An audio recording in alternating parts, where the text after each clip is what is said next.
Making an offer for a business is like a language of its own. Now, submitting an offer for a business and entering the due diligence process is not a secret.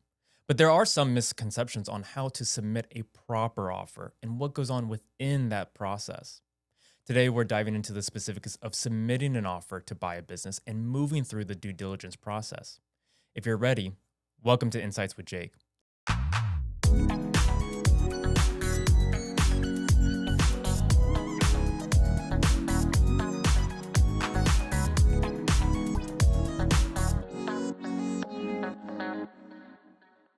So let's start with making an offer to purchase a business. Now, when the buyer hears the word offer, most people think it's just about price.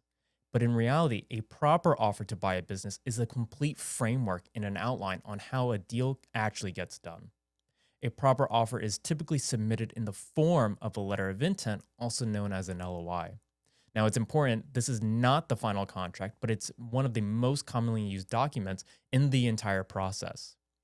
A strong offer will usually include items such as the purchase price, how it's structured, including cash at closing, seller financing terms, earnouts, or other options like that, whether it's an asset sale or a stock sale, the deposit amount and when it becomes non refundable, and also the length of the due diligence period. And here's something most first time buyers don't realize: the best offer is not necessarily always the highest. In addition to the purchase price, sellers also care about the closing date and contract terms, the buyer's experience and personality, speed and professionalism, and that is why working with an experienced business broker matters. Your broker should be able to guide the buyer in structuring an offer that protects you while still being attractive to the seller. And to clarify, being a business broker does not automatically make you a lawyer. Unless the broker has other specified qualifications, they should not be writing their own contracts from scratch. Once both parties agree to the LOI, we move into the critical phase of due diligence. Now, due diligence is the period where you, as the buyer, can verify everything that you have been told about the business. Many first-time buyers are unaware that there are no legal set questions on what needs to be answered during the diligence process. This means that it's up to you as the buyer to ask any and every question related to the business you can think of.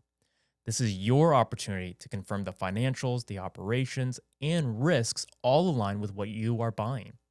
During the due diligence process, buyers will typically review profit and loss statements, tax returns, bank statements, any add backs or owner compensation, but also any customer concentration issues.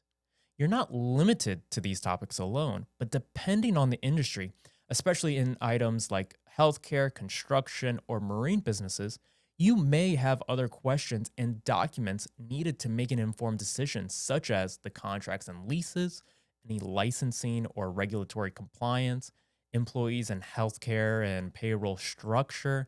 This period is not about finding reasons to walk away, but it's about finding clarity. And if issues do come up, this is where buyers can also renegotiate the price, adjust the deal structure, and request seller concessions, or if necessary, exit the deal before the deposit goes hard. A typical due diligence period lasts 30 to 60 days, and depending on the deal complexity. Once due diligence is completed successfully, the deal will move towards a final purchase agreement and a closing. If you're thinking about buying or selling a business, or you want to understand how this process applies to your specific situation, leave a comment down below. Don't forget to like and subscribe and leave a comment for more video ideas that you want to see in the future. I'm Jake Tobin, and this is Insights with Jake.